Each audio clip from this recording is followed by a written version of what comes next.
चलिए नया topic start करते हैं, residential status, chapter 2A residential status.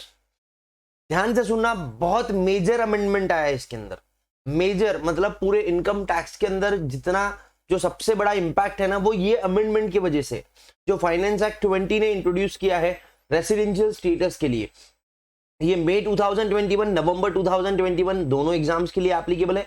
जो सीएस और सीएमए के बच्चे हैं उनके जून और दिसंबर दोनों एग्जाम्स के लिए ये चेंज एप्लीकेबल है। ये चैप्टर बहुत इंपॉर्टेंट है मेरे हिसाब से, क्योंकि इसके अंदर एकदम भयंकर वाला अमेंडमेंट आया हुआ है। पूरा अमेंडमेंट बुक के अंदर आपको दिया हुआ है, उसको धीरे धीरे डिकोड करेंगे अपन। अभी शुरुआत करते हैं रेसिडेंशियल स्टेटस। तो सबसे पहले आपको यह समझना है कि भैया रेसिडेंशियल स्टेटस मतलब होता क्या है। रेसिडेंशियल स्टेटस ये जो कंसेप्ट आया है या ये जो चैप्टर आया है वो डिटरमाइन करता है कि इंसान का प्रीवियस ईयर में, इंसान का कौन से साल में, प्रीवियस ईयर में, मैं बात कर रहा हूं प्रीवियस ईयर की, प्रीवियस ईयर में रेसिडेंशियल स्टेटस क्या है। प्रीवियस ईयर में रेसिडेंशियल स्टेटस आपका जो भी रहेगा, ऑब्वियसली इसकी कुछ कंडीशंस दी हुई है, वो कंडीशन से अपन निकालेंगे कि इंसान का मतलब जो पर्सन की डेफिनेशन पढ़ी थी ना अपन ने सेक्शन 2 क्लॉज 31 में, वो सारे पर्संस का अपन रेसिडेंशियल स्टेटस निकालने वाले। अब सर ये रेसिडेंशियल स्टेटस निकालते क्यों है? क्योंकि जो इंसिडेंस ऑफ टैक्स होता है, मतलब टैक्स लगेगा कि नहीं लगेगा, या लगेगा तो क्या रेट पे लगेगा, ये डिपेंड करता वो इंसान के रेसिडेंशियल स्टेटस पे। वो इंसान के रेसिडेंशियल स्टेटस पे डिपेंड करता है कि उसको टैक्स लगेगा कि नहीं लगेगा। अब सर ऐसा क्यों फर्क पड़ता? देखो सिंपल सी बात है, मैं वो इंसान हूं जो इंडिया के अंदर रहता हूं, ठीक है। अपन कौन सा टैक्स पढ़ रहे हैं? टैक्सेशन सिस्टम इन इंडिया का पढ़ रहे हैं, ठीक है ना। इंडिया के अंदर का टैक्सेशन सिस्टम पढ़ रहे हैं, तो इंडिया के अंदर टैक्स इंप्लीकेशन क्या रहती, ये डिपेंड करता कि वो इंसान का प्रीवियस ईयर में रेसिडेंशियल स्टेटस क्या है एज पर इंडियन लॉ। तो इंडियन लॉ दिया है वो अपन पढ़ने वाले हैं। रेसिडेंशियल स्टेटस कैसे निकालते हैं इस ये बताने के पहले थोड़ा सा मैं आपको स्कोप ऑफ टोटल इनकम पे लेके जाता हूं। जो इनकम होती है ना बेटा, अपन ने अभी तक जो पढ़ा कि भैया इनकम, तो ये जो इनकम होती है ना, ये इनकम दो टाइप्स की होती है। एक तो इनकम होती है सर इंडियन इनकम, एक तो कौन सी इनकम होती है? इंडियन इनकम, या दूसरी होती है सर फॉरेन इनकम। मैं आपको सिर्फ यहां पे एक ओवरव्यू दे रहा हूं। अपन स्कोप ऑफ टोटल इनकम जो नेक्स्ट 2B पढ़ने वाले हैं उसके अंदर पूरा डिटेल में बताऊंगा इंडियन इनकम फॉरेन इनकम क्या रहती। सुनो, अगर इंसान, अब छोटा सा एग्जांपल देख लो, मैं प्रणव चांडक हूं, ठीक है ना, मैं पूरे के पूरे दिन इंडिया में रहता हूं, मैं इंडिया का रेसिडेंट हूं, तो इंडिया के अंदर मैं जितनी भी इनकम कमाऊंगा ना, मेरे को उस पर टैक्स देना है। इनफैक्ट अगर मैं फॉरेन में जाके कोई इनकम कमा रहा, अगर मैं इंडिया के बाहर जाके भी कोई पैसे कमा रहा, तो वहां की इनकम पे भी मेरे को टैक्स देना पड़ता, unless and until double taxation avoidance agreement का क्लॉज है वो गवर्नमेंट के साथ। अभी जो इसको ट्रीटीज बोलते हैं, टैक्स ट्रीटीज होती है देशों के साथ, इसको अभी छोड़ दो, ठीक है। इनकम दो टाइप की होती है सर, पहली होती है सर इंडियन इनकम, दूसरी होती है sir foreign income. Indian income वो होती है जो एक तो इंडिया में अक्रू हुआ है, जो एक तो इंडिया में अक्रूड इन इंडिया, और इंडिया में रिसीव हुआ है, received in India, accrued in India और रिसीव्ड इन इंडिया। अगर इनकम, कोई भी इनकम इंडिया में अक्रू होता है, इनकम अगर इंडिया में अक्रू होता है तो वो इंडियन इनकम है। या फिर इनकम इंडिया में अक्रू नहीं हो रहा है, इंडिया के बाहर अक्रू हो रहा है, बट रिसीव कहा हुआ इंडिया के अंदर, तो भी वो इंडियन इनकम है। अक्रूवल या रिसिप्ट दोनों में से एक भी पॉइंट इंडिया के अंदर रहा तो वो कौन सी इनकम हो जाएंगी मेरे भाइयों और बहनों? Indian income. और फॉरेन इनकम वो होती है जो अक्रू भी आउटसाइड इंडिया होती है और रिसीव भी, रिसीव भी दोनों आउटसाइड इंडिया है। अगर अक्रूड आउटसाइड इंडिया है प्लस रिसीव्ड आउटसाइड इंडिया, दोनों इंडिया के बाहर है, तो वो फॉरेन इनकम है, ठीक है। अब देखो रेसिडेंशियल स्टेटस का क्या रहता। रेसिडेंशियल स्टेटस बेसिकली दो टाइप के होते हैं, एक तो होता है सर रेसिडेंट, दूसरा होता है सर नॉन रेसिडेंट। एक बात याद रखना कि जो रेसिडेंट होता है ना, जो रेसिडेंट होता है उसको दोनों इनकम पे टैक्स लगता, चाहे इंडियन इनकम हो चाहे फॉरेन इनकम हो, हर इनकम पे रेसिडेंट को टैक्स लगता। ऑल इनकम, सारी की सारी इनकम, चाहे इंडियन हो चाहे फॉरेन हो, आर टैक्सेबल। दोनों की दोनों इनकम टैक्सेबल रहती। मतलब अगर मैं रेसिडेंट हूं ना, मैं इंडिया के बाहर जाके पैसे कमा रहा, तो भी वो इनकम पे मेरे को इंडिया में टैक्स देना पड़ेगा, क्योंकि मैं इंडिया में रहता हूं, ठीक है। और वही नॉन रेसिडेंट की बात करूं, तो इसको सिर्फ इंडियन इनकम पे टैक्स लगता, इसको सिर्फ इंडियन इनकम पे टैक्स लगता।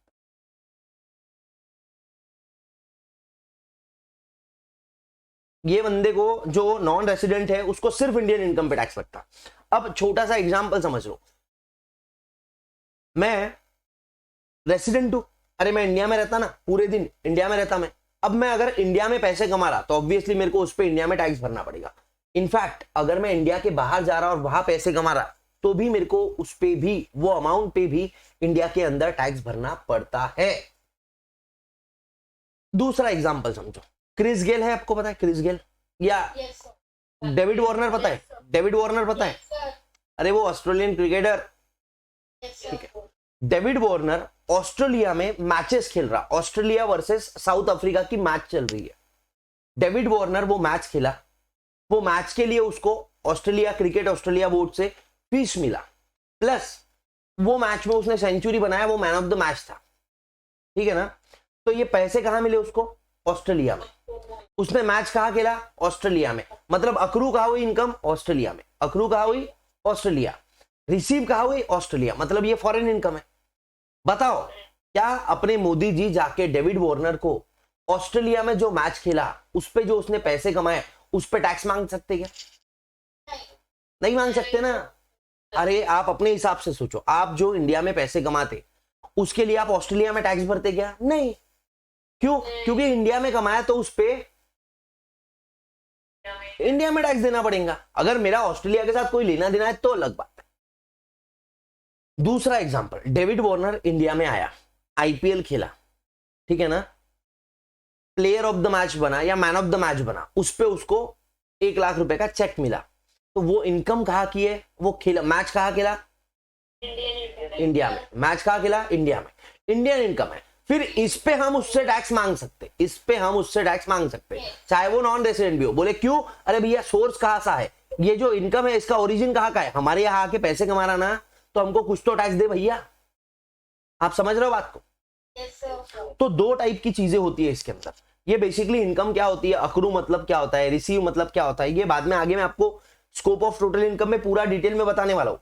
बस ये आपको एक इंट्रोडक्शन देना था कि भैया इनकम दो टाइप की होती है। पहला होता है सर इंडियन इनकम, दूसरा होता है sir foreign income. Indian income मतलब क्या है? वो इनकम जो एंड नहीं है बेटा, और है, रिसीव अक्रूड इन इंडिया और रिसीव्ड इन इंडिया, दोनों में से कुछ भी इंडिया में है, रिसीप्ट या अक्रूवल, रिसीट या अक्रूवल, दोनों में से कुछ भी इंडिया में है तो वो इंडियन इनकम है। और रिसीट या अक्रूवल दोनों भी बाहर है, रिसीट एंड अक्रूवल दोनों भी इंडिया के बाहर है, तो वो फॉरेन इनकम। इंडियन इनकम पे देखो भैया, एक बात सीधी है, तुम अगर कोई भी हो, तुम इंडिया के रहने वाले हो, तुम बाहर के रहने वाले हो, तुम आसमान में रहो, तुम पाताल में रहो, तुम कहीं पे भी रहो, कोई दिक्कत नहीं है। तुम अगर इंडिया में आके पैसे कमा रहे हो तो तुमको इंडिया में टैक्स भरना पड़ेगा, ठीक है ना। इसका मतलब क्या है? पहला, जो इंडियन इनकम है, जो इंडियन इनकम है सर, ये सबको टैक्सेबल होता है, सबको टैक्सेबल होता है।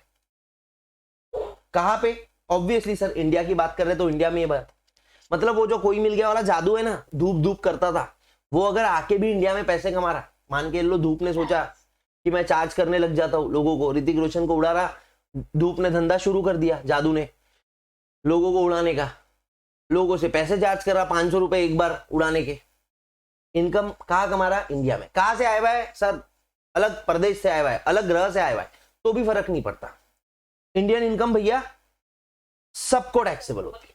और दूसरा रूल है, जो इंडिया में रहने वाला आदमी है ना, अपना आदमी, तू भैया रहे इंडिया में रहना, तू जाके कहीं भी जा, इंडिया इंडिया के बाहर जा, आसमान में जा, पाताल में जा, हवा में पैसे कमा, पानी में पैसे कमा, तू कहीं पे भी पैसे कमा, तेरे को इंडिया में टैक्स देना पड़ता।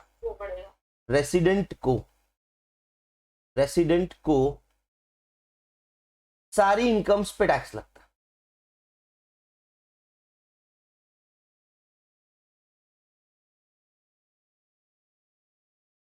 क्लियर है? रेसिडेंट को all incomes are taxable.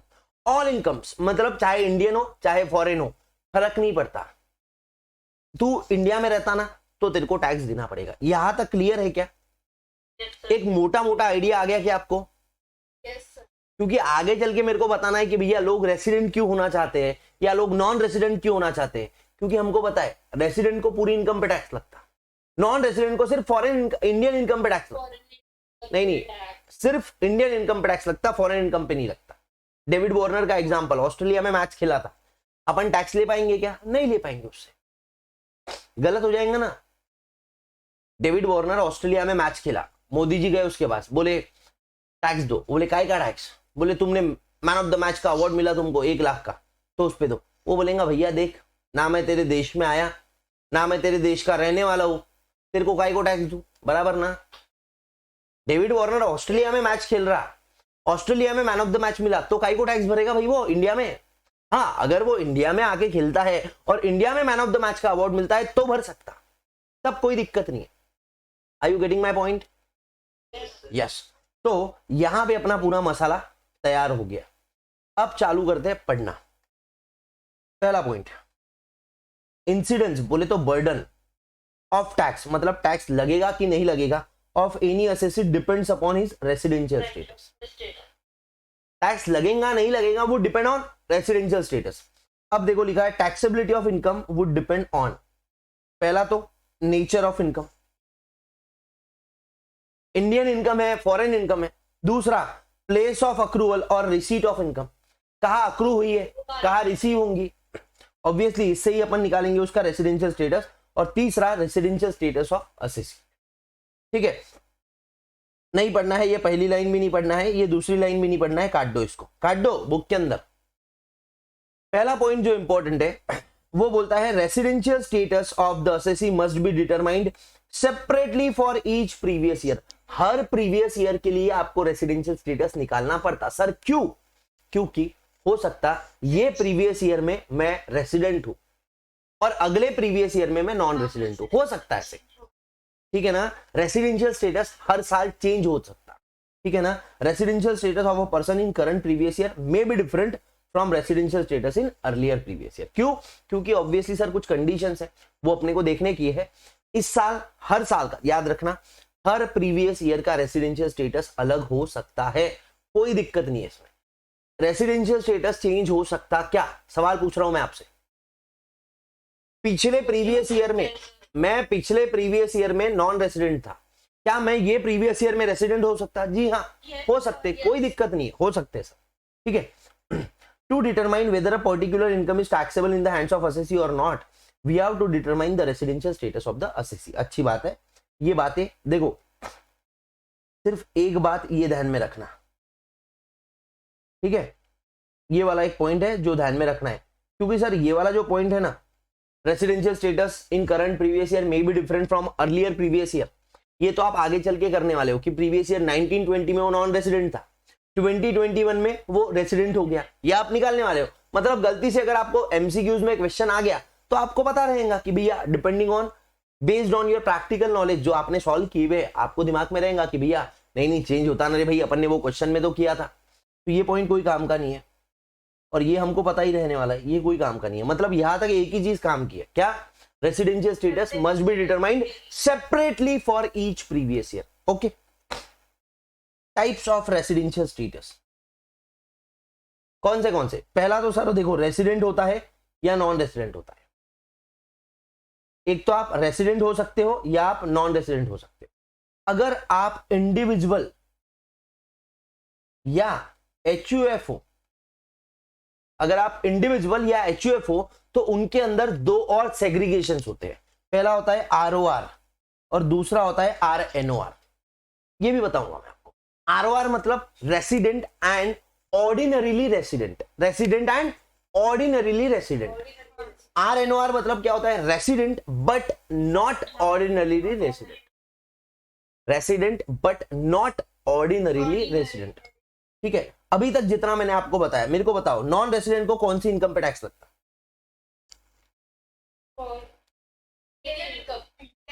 Non resident मतलब बाहर रहने वाला, उसको टैक्स कब लगेगा इंडिया में? अगर वो इंडिया में आके कमा रहा, मतलब इसको सिर्फ इंडियन इनकम पे टैक्स लगता, बराबर, इसको सिर्फ इंडियन इनकम पे टैक्स लगता। और रेसिडेंट को, रेसिडेंट को ऑल इनकम्स पे, ग्लोबल इनकम पे टैक्स लगता है। इसने पढ़े हुआ है आगे का, ठीक है ना? हाँ, अब सुनो एक बात, ये जो रेसिडेंट है ना, इसके अंदर भी उन्होंने दो सेग्रीगेशन किए। किसके लिए? इंडिविजुअल और एचयूएफ के लिए। कुछ बेसिक कंडीशंस दे दिया, कुछ क्या दिया? Basic conditions. अगर आप बेसिक कंडीशन सैटिस्फाई करते हो तो आप रेसिडेंट होते हो। बेसिक के बाद 4 एडिशनल कंडीशंस है, वो 4 में से एक भी एडिशनल कंडीशन सैटिस्फाई कर लिया, आप बच गए, आप हो गए RNOR। मतलब देखो, और RNOR को बताओ क्या, देखो ये जो अपन बोल रहे हैं ना, all incomes are taxable, resident को, इंडिविजुअल एचयूएफ के केस में ये सिर्फ ROR के लिए होता है। रेसिडेंट एंड ऑर्डिनरीली रेसिडेंट मतलब जो हमेशा लगभग इंडिया में ही रहता है। कोई आदमी ऐसा है जो रेसिडेंट हुआ है बट वो ऑर्डिनरीली इंडिया में नहीं रहता, नॉट ऑर्डिनरीली रेसिडेंट है, RNOR है। तो इसको बोलते हैं कि तेरी सिर्फ 2 टाइप की इंडियन इनकम पे, सॉरी, तेरी सिर्फ 2 टाइप की फॉरेन इनकम पे टैक्स लगेगा। देखो RNOR को ऑब्वियसली सर 2 इनकम्स होती होंगी, इंडियन इनकम, इस पे तो सबको ही लगता है, इस पे तो कोई सबको ही लगता है, किसी को माफी नहीं है। और जो इसकी फॉरेन इनकम्स है ना, सिर्फ 2 फॉरेन इनकम्स पे टैक्स लगता है RNOR को। ये मैं आगे बताऊंगा, अभी सिर्फ सुन लो, ठीक है? यहां लिखा है only individual and HUF can be resident and ordinarily resident, ROR। All other classes of assessees can be either a resident या नॉन रेसिडेंट, या नॉन रेसिडेंट। क्लियर है क्या? हाँ, अभी तक क्या पढ़ा है अपन ने? सर देखो बेटा, कुछ नहीं लिखा है वहां पे लिखा है कि जो बाकी सारे पर्सन्स है ना, सिर्फ इंडिविजुअल एचयूएफ में सेग्रीगेशन होता। देखो जो रेसिडेंशियल स्टेटस होता है ना, रेसिडेंशियल स्टेटस, ये एक तो आप रेसिडेंट होते हो या आप नॉन रेसिडेंट होते हो, बराबर। नॉन रेसिडेंट हो गए तो बात ही खत्म। अगर आप रेसिडेंट हो तो इंडिविजुअल एचयूएफ के लिए, only for individual and HUF के लिए 2 और पार्ट्स होते हैं। कौन से 2 पार्ट्स? ROR हो सकते हैं आप, या RNOR हो सकते हैं। ये किसके लिए है? ROR और RNOR का सेग्रीगेशन सिर्फ इंडिविजुअल एचयूएफ के लिए। बाकी जो लोग हैं, मतलब company, partnership firm, local authority, LLP, AOP, BOI, ये सारे लोग क्या, एक तो रेसिडेंट होंगे या नॉन रेसिडेंट होंगे। ये जो ROR और RNOR का सेग्रीगेशन है, ये सिर्फ किसके लिए रहता? इंडिविजुअल और एचयूएफ के लिए, ठीक है? हाँ, ये पढ़ो तो एक बार पढ़ो, आपको समझ में नहीं आता क्या? बच्चे आजकल ऐसे हो गए, अपना दिमाग ही नहीं लगाते, पढ़ने की जरूरत भी नहीं करते। बोले ठीक है ना यार, देख लेंगे सर, बता देंगे। देखो मैं तो बता दूंगा, मेरे को कोई दिक्कत नहीं है बताने में, बट आपको कब हैबिट आएंगी कि भैया थोड़ा सा पढ़ के समझ लेना, कुछ समझाने लायक नहीं है उसमें। देख लो एक बार, पढ़ लो ये 2 लाइंस, जिसको नहीं समझी होंगी अब समझ गई क्या? देख लो, समझ गया क्या? अंजी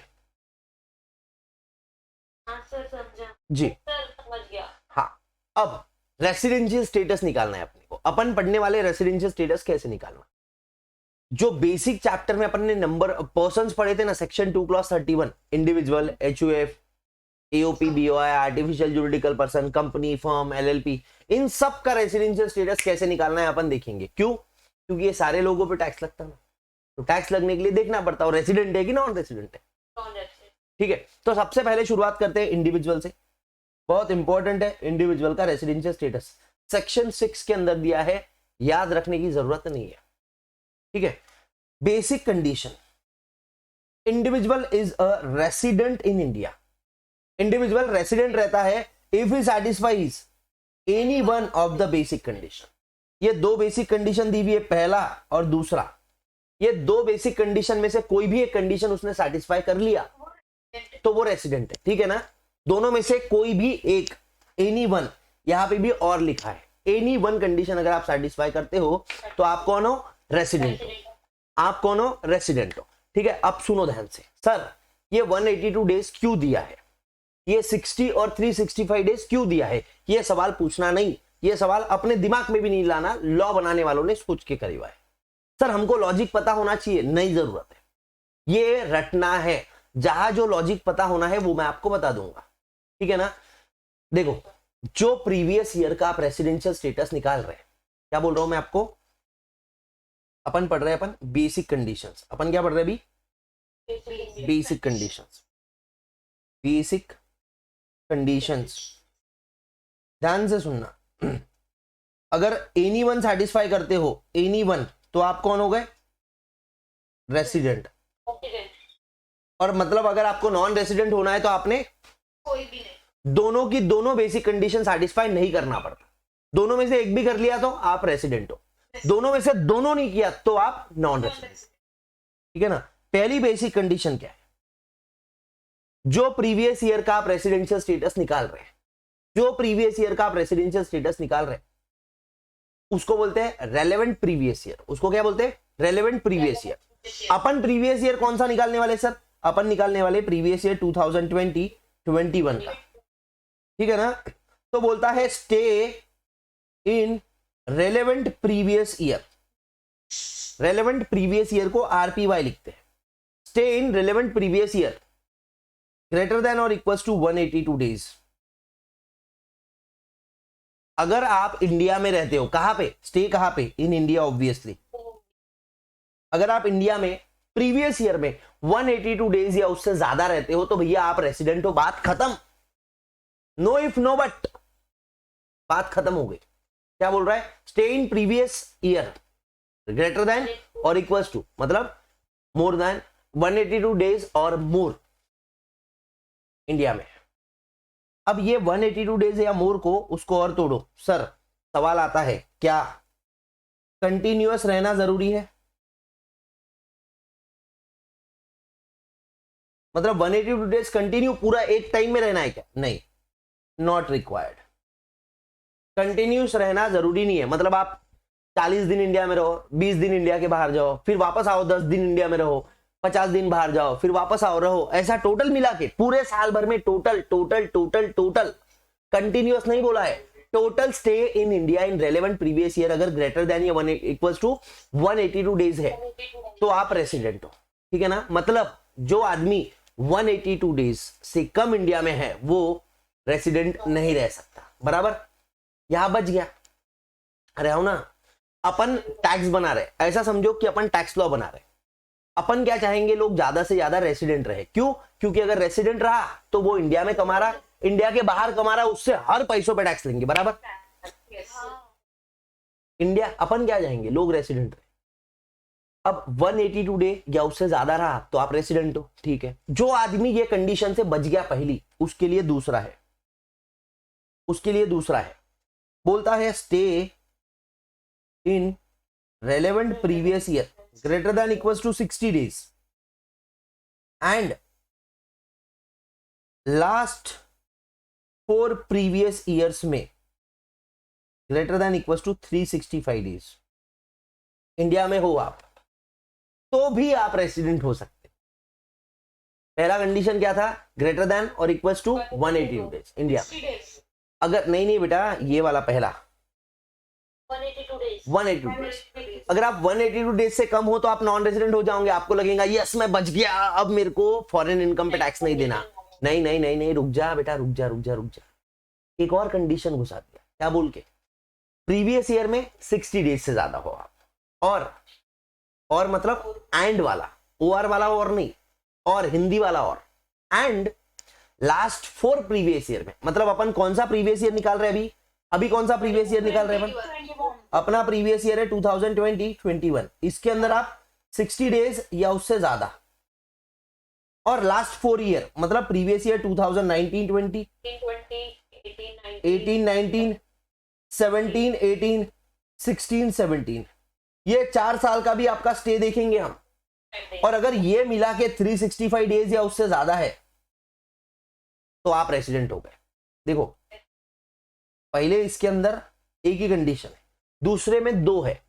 अब बताओ मेरे को, एक आदमी है जो कि प्रीवियस ईयर 2020-21 में 75 डेज इंडिया में है एंड लास्ट 4 प्रीवियस ईयर्स में 310 डेज इंडिया में है। बताओ वो कौन रहेगा? सोचो सर, पहली कंडीशन क्या है?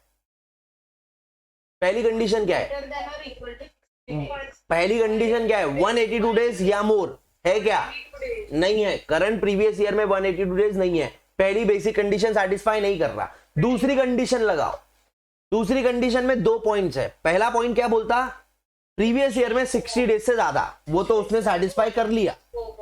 बट दूसरा पॉइंट बोलता लास्ट 4 प्रीवियस ईयर में भी आप 365 से ज्यादा। तो यहां पे 310 है सर। नहीं नहीं नहीं, इसने सेकंड बेसिक कंडीशन भी सेटिस्फाई नहीं किया। यहां पे मैंने देखो सेकंड बेसिक कंडीशन में यहां पे बोला था एंड, मतलब ये प्रीवियस ईयर में 60 डेज से ज्यादा भी होना एंड लास्ट 4 प्रीवियस ईयर में 365 डेज से भी ज्यादा होना। Am I clear? हाँ, देखो अब क्या बोलता। He has been in India for a total period। Total period बोल रहा है, मतलब ऐसा नहीं कि कंटिन्यूअस होना, कंटिन्यूअस नहीं होना। आप 50 दिन इंडिया में रहो, 40 दिन बाहर जाओ, फिर वापस आओ, 100 दिन इंडिया में रहो, फिर वापस 100 दिन बाहर जाओ, ऐसी कोई दिक्कत नहीं है। ऑफ 182 डेज और मोर ड्यूरिंग प्रीवियस ईयर, जो प्रीवियस ईयर का प्रेसिडेंशियल स्टेटस निकाल रहे हैं उसमें आप 182 डेज या उससे ज्यादा इंडिया में होना। और बोला यार, पहला और दूसरा। दूसरा में 2 पॉइंट है, ए भी है बी भी है और बीच में एंड दिया है। सेकंड में 2 पॉइंट है, ए और बी एंड बीच में एंड दिया है। मतलब पहला ए भी सेटिस्फाई करना है, बी भी सेटिस्फाई करना है। ए क्या बोलता है? At least 60 days in relevant previous year, मतलब एटलीस्ट 60 डेज, मतलब 60 डेज या उससे ज्यादा। और दूसरा बोलता at least 365 days during last 4 previous year, मतलब पिछले 4 सालों में। ठीक है ना? अब यहां पे अपन ने ऐसा वर्ड यूज करे हुआ है, during last 4 previous year. Book में क्या बोलते हैं या लीगल लैंग्वेज क्या होती है? During immediately 4 preceding year relevant to previous year. मतलब क्या है? सिंपल है भैया, ये जो प्रीवियस ईयर है ना उसके पिछले 4 प्रीवियस ईयर में। तो बुक में देखोगे या क्वेश्चन में देखोगे तो घबरा मत जाना, ओ क्या हो गया, ऐसा नहीं। ठीक है? Individual satisfy any one condition, कोई भी एक करता है, रेसिडेंट है। एडिशनल कंडीशन चेक करो, ऐसा लिखा है वहां पे। मैं पूछ रहा हूं क्यों, बताना मेरे को। If both conditions are not satisfied, non resident हो। खत्म है, खत्म है। आप नॉन रेसिडेंट हो, कोई टेंशन मत लेना, कोई फॉरेन इनकम पे टैक्स नहीं भरना है। इंडियन इनकम में कमाओगे, अगर इंडिया में आके पैसे कमाओगे या इंडिया में तुम्हारे पैसे रिसीव होंगे तो तुम्हारे को टैक्स लगेगा, बात खत्म। ठीक है? हाँ, इंडिविजुअल, पहला point, individual check any one condition, कोई भी एक कंडीशन सेटिस्फाई कर रहा है तो आप कौन हो भैया? रेसिडेंट हो गए।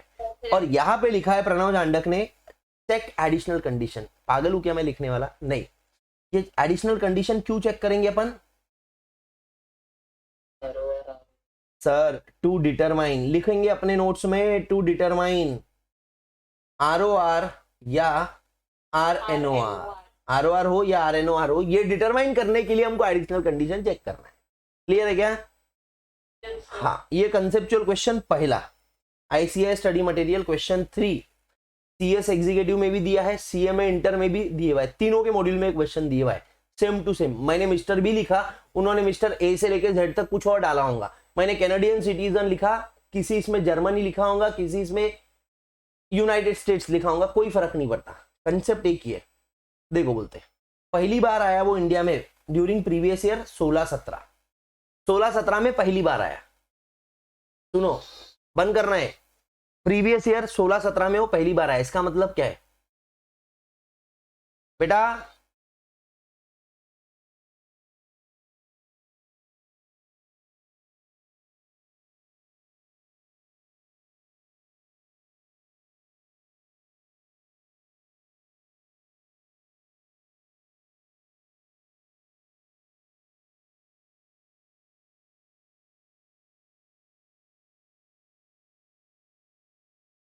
निकाल दिया इसको।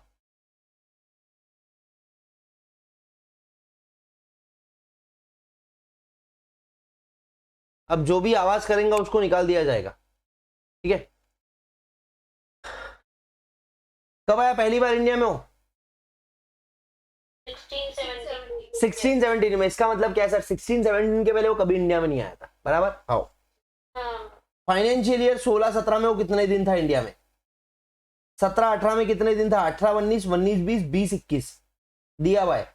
55, 60, 90, 150 एंड 70। मतलब फाइनेंशियल ईयर 2021 में वो कितना दिन था? 70 डेज। मतलब सर पहला बेसिक कंडीशन तो सेटिस्फाई नहीं करता 182 वाला, दूसरा चेक करना पड़ेगा, दूसरा चेक करना पड़ेगा। तो 60 के ऊपर तो है ही। अब लास्ट 4 प्रीवियस ईयर देखना पड़ेगा। अब 2021 अपन देख रहे हैं, इसके 4 मतलब 1920, 18-19, 17-18, 16-17 करो टोटल दिए हुआ है। 55, 60, 90, 150, 355 हो गया सर। नहीं नहीं, मतलब सेकंड भी कंडीशन ये सेटिस्फाई नहीं कर रहा ना, बेसिक ना ये, तो वो हो गया एनआर, मतलब नॉन रेसिडेंट। क्लियर है क्या? अब ये क्वेश्चन आपको लग रहा क्या कि वापस से आपको इसको करना पड़ेगा? बहुत बेसिक क्वेश्चन है, अंडरस्टैंडिंग के लिए दिया है ना। अरे जब आप पूरा रेसिडेंशियल स्टेटस कर लोगे तो इतने धुरंधर हो जाओगे कि ये क्वेश्चन आपको वापस करने की जरूरत नहीं पड़ेगी। तो ये क्वेश्चन पे यहां पे लिख देना नॉट फॉर एग्जाम। मतलब ये क्वेश्चन के अंदर कुछ ऐसा खास नहीं है कि इसको दूसरी बार सॉल्व करना चाहिए अपन, समझ रहे हो? अब ये तरीका होता है पढ़ने का। आप जब भी कोई प्रैक्टिकल सब्जेक्ट उठाओगे ना, अकाउंट का, चलो थोड़ा सा बता देता हूं आपको, अकाउंट्स, कॉस्टिंग, एफएम, या जिसके अंदर बहुत सारे क्वेश्चन सॉल्व करने होते हैं, उसके अंदर आपको क्या करना है, जब आप पहली बार क्वेश्चन सॉल्व कर रहे हो ना, तो आप वहां क्वेश्चन के सामने लिख दो कि भैया ये एग्जाम के वक्त सॉल्व नहीं करना है। समझ रहे क्या? मतलब क्या, अब जब आप दूसरी बार पढ़ोगे ना तो एक क्वेश्चन आपको दिखेगा, आपको ध्यान में आएगा कि भैया यहाँ पे लिखे हुआ है नॉट फॉर एग्जाम, मतलब आप ये क्वेश्चन सॉल्व करने में अपना टाइम वेस्ट नहीं करोगे। Are you getting my point और नॉट? तो ये कोशिश बंद करो कि भैया ये आदत आप हर सब्जेक्ट के अंदर करो, तो आपको थोड़ा अच्छा लगेगा। मतलब जो सेकेंड टाइम आप रिवाइज करते हो ना, तो वहां बर्डन कम आएगा। देखो सेकेंड टाइम जब आप पढ़ोगे ना, उसको रिवीजन बोलते हैं। अब रिवीजन मतलब रिवीजन, वापस से एक बार देखना, ठीक है ना। पहली बार जब मैंने पढ़ा किसी चैप्टर को, मेरे को 10 घंटे लगे। दूसरी बार जब मैं पढ़ रहा तो ऑब्वियस सी बात है मेरे को 10 से कम घंटे लगने को ना। बट बच्चों का क्या होता, पहली बार जब पढ़ते तब फ्रेश रहता, दूसरी बार जब पढ़ते तो 2-3 महीने हो जाते। तो उसके लिए बच्चे क्या सोचते, यार अभी मेरे को ज्यादा टाइम लग रहा है। ये ज्यादा टाइम इसलिए लगता क्योंकि जब आपने पहली बार पढ़ा ना, तो पहली बार पढ़ा तो सेकेंड टाइम के लिए आपने प्रिपेयर नहीं किया, नोट्स नहीं बनाए, या फिर आपने ऐसे क्वेश्चंस में सेग्रीगेशन नहीं किए, इसलिए आपको लग जाता वक्त। तो हमेशा ध्यान रखना, प्रैक्टिकल सब्जेक्ट अगर आप कर रहे हैं, कोई भी प्रैक्टिकल सब्जेक्ट बच्चों आप कर रहे हो, तो जैसे ही जैसे क्वेश्चन आप सॉल्व करते हैं तो क्वेश्चन में आप लिख के रख दो कि नहीं भैया ये चिल्लर क्वेश्चन है, ये क्लास में सर ने सिंपल बताया था। अभी क्या किया इन्होंने, यहाँ फिगर्स दे दिए 355 डेज के। मैंने आपको ये जो क्वेश्चन करवाया था, या 310 दिन मैंने कैलकुलेट करके दे दिए। मैं क्या कर सकता था, मैं इसको सेग्रीगेट कर सकता था। प्रीवियस ईयर 19-20 में 80 दिन था, 18-19 में 70 डेज था, ठीक है, 17-18 में 100 डेज था, और 16-17 में 60 डेज था। मतलब क्या हो गया, मारो टोटल 310 दिन। यू गेटिंग माई पॉइंट और नॉट? तो ऐसा चिल्लर। अब सर ये क्वेश्चन एग्जाम में नहीं आएगा ऐसा बोल रहे कि आप? नहीं, मैं ये नहीं बोल रहा कि एग्जाम में नहीं आ सकता, एग्जाम में आ सकता। अगर एग्जाम में आ भी गया तो आप वो कंसेप्ट के बेसिस पे आसानी से सॉल्व कर लो, ठीक है। चलिए,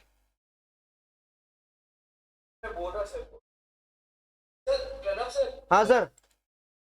सर वो आदित्य के इससे म्यूजिक नहीं था बोल रहा है, वो कौन आया है थोड़ा देखिए ना। सर देखता हूँ।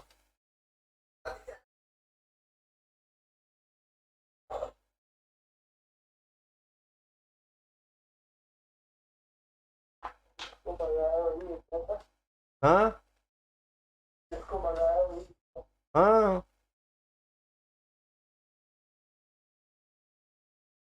एक मिनट रुक जाओ।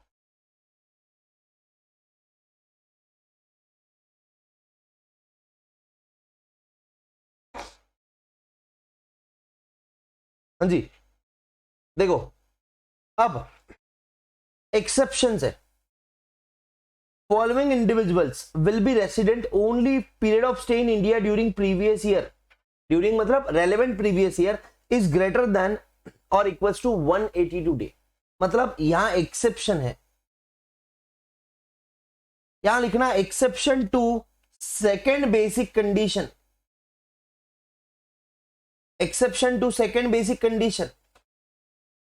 मतलब वो जो सेकेंड बेसिक कंडीशन था ना 60 डेज और लास्ट 4 इयर्स में 365 डेज, वो वाला कंडीशन इनको एप्लीकेबल नहीं है। किनको? पहला, दूसरा, तीसरा, ये 3 लोगों को, पहला, दूसरा, तीसरा, ये 3 लोगों को सेकेंड बेसिक कंडीशन एप्लीकेबल नहीं है। इसका मतलब क्या है? अगर इनको रेसिडेंट होना है या फिर ये रेसिडेंट तभी कहलाएंगे जब ये फर्स्ट बेसिक कंडीशन फॉलो करते हैं या फर्स्ट बेसिक कंडीशन सैटिस्फाई करते हैं। अगर ये फर्स्ट बेसिक कंडीशन से बच गए, सेकंड बेसिक कंडीशन इनको एप्लीकेबल ही नहीं है, इनको सेकंड बेसिक कंडीशन एप्लीकेबल ही नहीं है। लिखा है यहां पे second basic condition not applicable in the following cases. समझ रहे हो क्या बात को? मतलब ये 3 लोग, नीचे दिए गए 3 क्लास के लोग, ये रेसिडेंट कब हो सकते हैं? जब ये प्रीवियस ईयर में 182 डेज या उससे ज्यादा इंडिया के अंदर। सिर्फ फर्स्ट कंडीशन लगती इनको, इनको सेकंड कंडीशन नहीं लगती, इनको सेकंड कंडीशन नहीं लगती। ठीक है, अरे हजम करो ये बात को, क्योंकि अभी अपन बहुत बढ़िया मजा आने वाला है जिंदगी में। पहला, अगर आप इंडियन सिटीजन हो, अगर आप कौन हो बेटा? Indian citizen who leaves India, जो इंडिया के बाहर जा रहा है प्रीवियस ईयर में, who leaves India during previous year. अगर आप इंडियन सिटीजन हो जो इंडिया के बाहर जा रहे हो प्रीवियस ईयर में, कैसे? As a member of crew of Indian ship. कोई इंडियनशिप है, अरे इंडियनशिप में लोग जो काम करते ना, जो लोग इंडियनशिप में काम करते, वो अगर प्रीवियस ईयर में शिप के साथ इंडिया के बाहर जा रहे हैं तो उनको सेकंड बेसिक कंडीशन एप्लीकेबल नहीं होता। मतलब वो लोग जो मेंबर ऑफ क्रीप है वो तभी रेसिडेंट कह सकते हैं या कहे जाएंगे जब वो फर्स्ट बेसिक कंडीशन सैटिस्फाई कर। ठीक है, यहां पे साथ में लिख लो, चेक रूल 126 ऑल्सो। आगे एक रूल 126 आने वाला है, वो भी साथ में पढ़ना है, वो भी मेंबर ऑफ क्रीप के लिए, वो भी मेंबर ऑफ क्रीप के लिए। समझ रहे हो बात को? हाँ, तो क्या बोल रहा? पहला, इंडियन सिटीजन होना जो इंडिया के बाहर जा रहा है प्रीवियस ईयर में as a member of crew. क्या लिखा है यहां पे? As a member of crew. ठीक है, मैं अगर जहाज में काम करता हूं, वो रुस्तम मूवी देखी ना आपने जिसमें अक्षय कुमार काम करता, तो वो जो अक्षय कुमार बाहर जाता ना, जब वो शिप का मेंबर बन के बाहर जाता तब उसको सेकेंड बेसिक कंडीशन एप्लीकेबल नहीं होती है। बराबर? अब आगे इस पे थोड़े ट्रिकी क्वेश्चंस आते हैं, वो आपको बता दे रहा हूं, सुन लो। ठीक है, अगर कोई मेंबर ऑफ क्रीप है, अक्षय कुमार, सुनो बात, इस साल Akshay Kumar member as a member of crew बाहर गया, क्या उसको सेकेंड बेसिक कंडीशन एप्लीकेबल होंगी? नहीं। ठीक है ना, नहीं होंगी। बराबर? और एक और रूल 126 आएगा, उसको आगे अपन डिटेल में पढ़ेंगे। एक और पॉइंट है उसमें कि भैया जिस दिन आप शिप में बैठे, जिस दिन आप शिप में बैठे वहां से लेके जब तक आप वापस आते हो, डेट ऑफ ज्वाइनिंग से लेके तो डेट ऑफ साइनिंग ऑफ तक आप इंडिया में हो ऐसा कंसिडर नहीं किया जाता। आप इंडिया में हो ऐसा कंसिडर नहीं किया जाता। दूसरा पॉइंट जो यहां पे नहीं लिखा है बट ध्यान में रखना, मैं आपको सवाल पूछता हूं, मैं अक्षय कुमार, नहीं अक्षय कुमार नहीं लिखते ना अपन, इसको लिखते हैं रुस्तम। रुस्तम कौन है? एक मेंबर ऑफ क्रीव है। अरे है ना, मेंबर ऑफ क्रीव मतलब अरे वहां पे जहाज में जो लोग काम करते वो। ठीक है, ठीक है ना। अब वो यार वो फौजी था, फौजी को छोड़ दो, ऐसा सोचो कि वो फौजी नहीं है, वो जहाज में काम करने वाला एक आदमी है। ठीक है, अब उसकी बीवी का नाम क्या था वो पिक्चर में? इलियाना। इलियाना, इलियाना डिक्रूज, ऐसे लिखते ना, हाँ यही नाम है। अब उसकी शादी हुई, पहले तो वेला होगा जब वो काम करता होगा, फिर उसकी शादी हुई, वो इलियाना डिक्रूज के साथ गया हनीमून पे।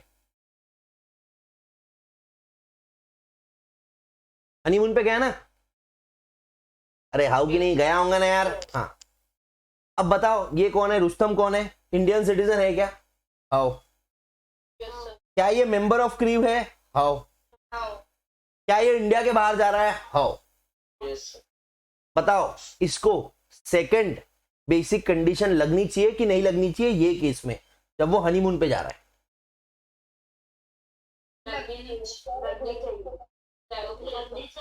सर देखो, वो यहां पे हनीमून के लिए जा रहा है, he is going outside India, he is living India, not as a member of crew but for honeymoon. ठीक है ना? तो यहां पे क्या लिखा है, अगर आप इंडियन सिटीजन हो जो इंडिया के बाहर जा रहे हैं as a member of crew, आप जहाज में काम करने जा रहे हो, तो आपको सेकंड बेसिक कंडीशन एप्लीकेबल नहीं होगी। अगर कोई मेंबर ऑफ क्रीव है बट वो as a member of crew नहीं, जहाज में बैठ के नहीं, अपनी बीवी के साथ अपने बच्चों के साथ हॉलीडेज हनीमून पे बाहर जा रहा है, तो उसको सेकंड बेसिक कंडीशन एप्लीकेबल होगा। समझ रहे हो बात को? लिख के रख दो कहीं पे, ये इस पे क्वेश्चन आएगा आगे जिसमें आप अटकोगे।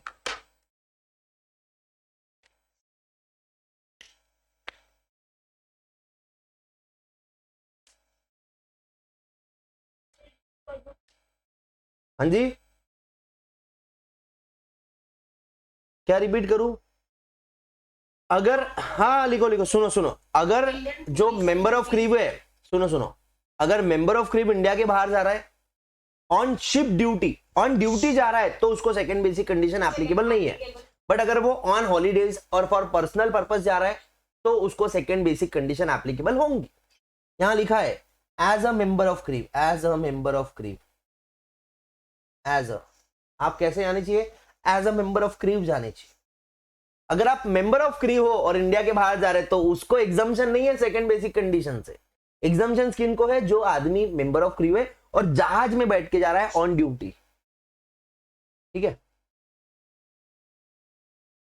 दूसरा पॉइंट है Indian citizen who leaves India, जो इंडिया के बाहर जा रहा है फॉर एम्प्लॉयमेंट आउटसाइड इंडिया, मतलब काम धंधा करने बाहर जा रहा है। अपने शर्मा जी का लड़का है, इंडिया के बाहर जा रहा है काम धंधा करने, तो बोले ठीक है जा, तेरे को सेकंड बेसिक कंडीशन से माफी है, पिछले 4 सालों का तेरा हम रिकॉर्ड नहीं देखेंगे, तो प्रीवियस ईयर में अगर 182 डेज या उससे ज्यादा है तो तू रेसिडेंट है, नहीं तो नहीं। क्लियर है?